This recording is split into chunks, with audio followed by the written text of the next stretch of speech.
সামনেই আমি আমার দলের সর্বস্তরের নেতাকর্মীদের উদ্দেশ্যে কয়েকটি কথা বলতে চাই। প্রিয় নেতাকর্মী ভাই ও বোনেরা, গত এক দশকে সারা দেশে আপনারা বিএনপির নেতাকর্মীরাই ছিলেন বর্তমান অবৈধ সরকারের প্রতিহিংসার প্রধান টার্গেট।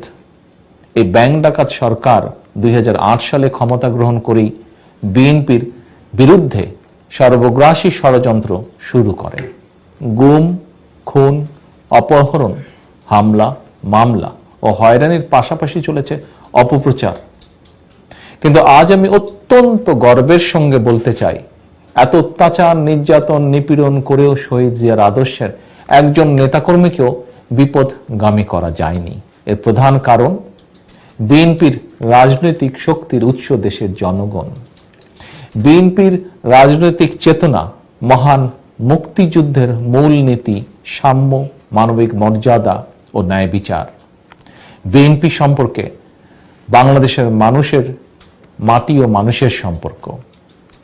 প্রিয় কর্মীবৃন্দ, আগামী 30শে ডিসেম্বর জাতীয় নির্বাচনের তারিখ ঘোষণা করা হয়েছে। জনগণের কাছে আমরা স্পষ্ট করেই বলেছি, এই নির্বাচনটি আমাদের জন্য আন্দোলনের একটি কৌশল। এই নির্বাচনে দলের 4000-এরও বেশি যোগ্য নেতা ও প্রার্থী দেশের সবচেয়ে জনপ্রিয় দল বিএনপি থেকে মনোনয়ন পেতে ইচ্ছা প্রকাশ করেছেন। যারা মনোনয়ন পাওয়ার চেষ্টা করেছেন, আপনাদের অনেকেই হয়তো একজন কর্মী হিসাবে এই দলে নিজের রাজনৈতিক জীবন শুরু করেছিলেন। এরপর ধীরে ধীরে নিজের যোগ্যতা বলে নিজেকে বিএনপির একজন নেতা হিসেবে প্রতিষ্ঠিত করতে সক্ষম হয়েছেন। চলতি মাসের 18ই নভেম্বর থেকে 21শে নভেম্বর পর্যন্ত ধানের শীষের মনোনয়ন প্রার্থীদের সাক্ষাৎকার গ্রহণ অনুষ্ঠিত হয়েছিল। সাক্ষাৎকার অনুষ্ঠানে বিএনপির স্থায়ী কমিটির সদস্যরা উপস্থিত ছিলেন। আমিও সেখানে সকল প্রার্থীর সাথে কথা বলেছি। মনোনয়ন বোর্ডে উপস্থিত প্রায় সকল প্রার্থী কেন্দ্রীয়ভাবে এবং নিজ নিজ এলাকায় গত এক দশকে বিএনপির বিরুদ্ধে সীমাহীন অপপ্রচার এবং নির্যাতনের পরও ধানের শীষের এই দলকে দেশের জনগণের কাছে সবচেয়ে জনপ্রিয়, গ্রহণযোগ্য ও নির্ভরযোগ্য করে গড়ে তুলেছেন। এই ধানের শীষ এখন জাতীয় ঐক্যের প্রতীক। এই দলের জন্য আপনাদের ত্যাগ এবং বলিষ্ঠ নেতৃত্বের প্রতি রইল আমার অকৃত্রিম শুভেচ্ছা। প্রিয় নেতাকর্মী ভাই ও বোনেরা, গত এক দশক ধরে আপনারা যে অমানসিক অত্যাচার, নির্যাতন সহ্য করেছেন, দেশের মানুষ যে অত্যাচার, নির্যাতন সহ্য করেছেন, তা তখনই বৃথা যাবে না যদি আমরা দলের প্রতিটি নেতাকর্মী সবকিছু ভুলে সকল শক্তিকে একত্রিত করে একটি প্রতীকের পিছনে এসে দাঁড়াই এবং কেন্দ্রীয় সিদ্ধান্তকে যে কোনো মূল্যে সকল কিছুর বিনিময় বাস্তবায়িত করি। প্রিয় নেতাকর্মী ভাই বোনেরা, আমরা যদি এখনো নিজেদের মধ্যে একে অপরের সমালোচনা নিয়ে ব্যস্ত থাকি, তাহলে এই বর্তমান স্বৈরাচার আগামী দিন যখনই সুযোগ পাবে তখনই আমাদের উপর নির্যাতনের মাত্রা আরো বহুগুণ বাড়িয়ে দেবে। যে সহকর্মীর কাছে আজ আপনি আলোচনা করার সুযোগ পাচ্ছেন, আগামীকাল হয়তো তাও পাবেন না।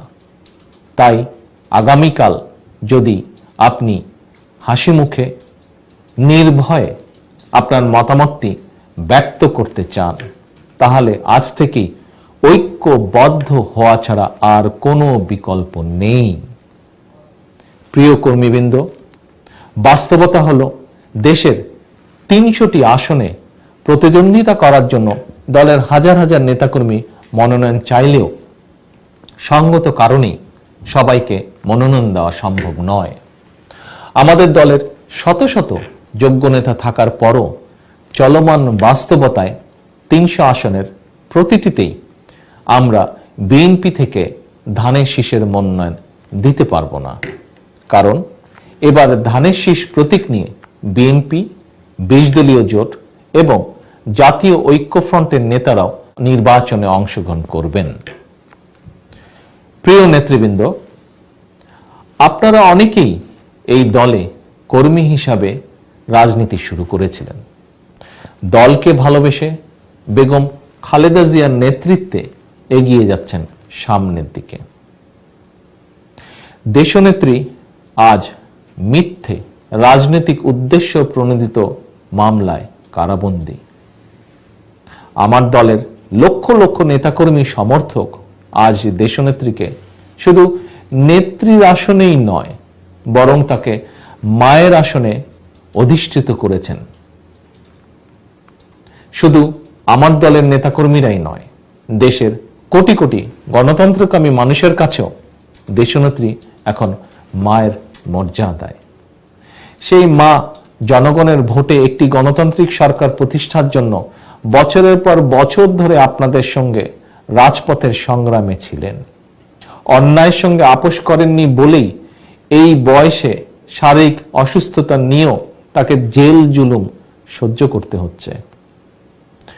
প্রিয় নেতাকর্মী ভাই ও বোনেরা, আজকে আমরা অন্তত একবারের জন্য, আরেকটি বারের জন্যও কি পারি না বর্তমান পরিস্থিতির বিবেচনায় নিজেদের সকল প্রকার রাজনৈতিক চাওয়া পাওয়া ভুলে মায়ের মুক্তির জন্য, গণতন্ত্রের মুক্তির জন্য সর্বোচ্চ ত্যাগ স্বীকার করতে?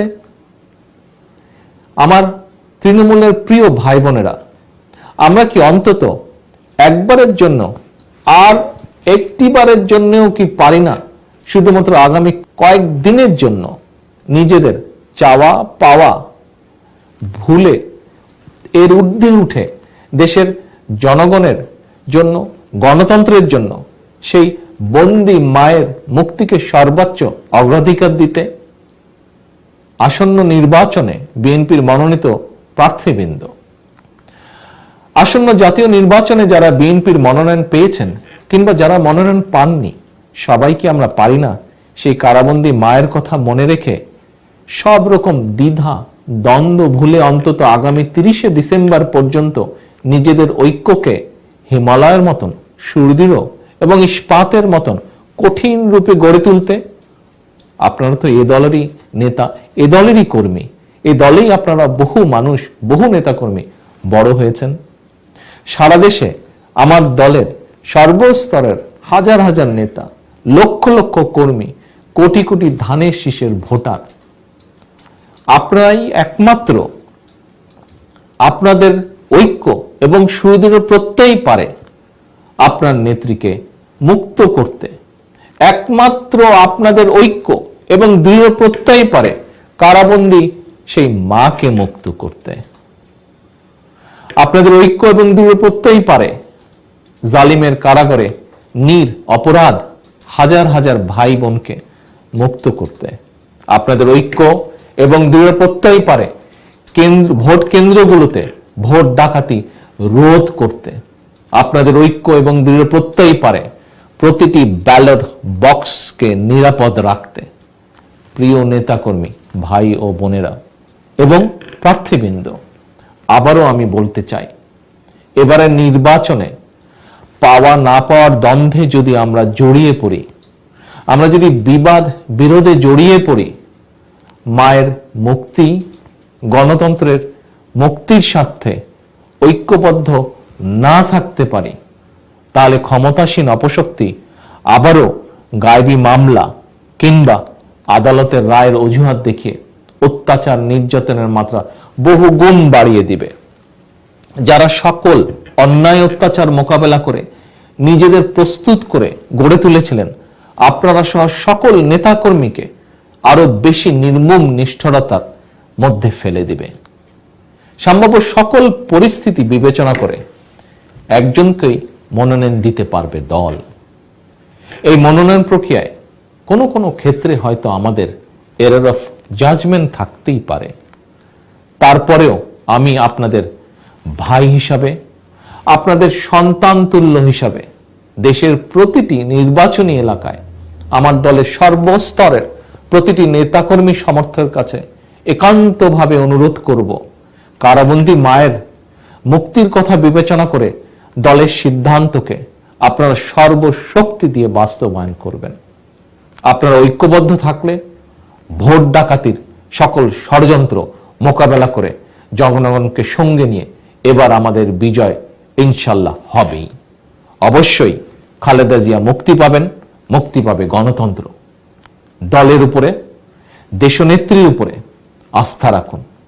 আমি কথা দিচ্ছি, দেশে গণতান্ত্রিক সরকার প্রতিষ্ঠিত হলে অবশ্যই রাজনৈতিকভাবে আপনাদের প্রত্যেকের ত্যাগ, তিতিক্ষা, যোগ্যতার সর্বোচ্চ মূল্যায়ন করার সর্বোচ্চ চেষ্টা করা হবে।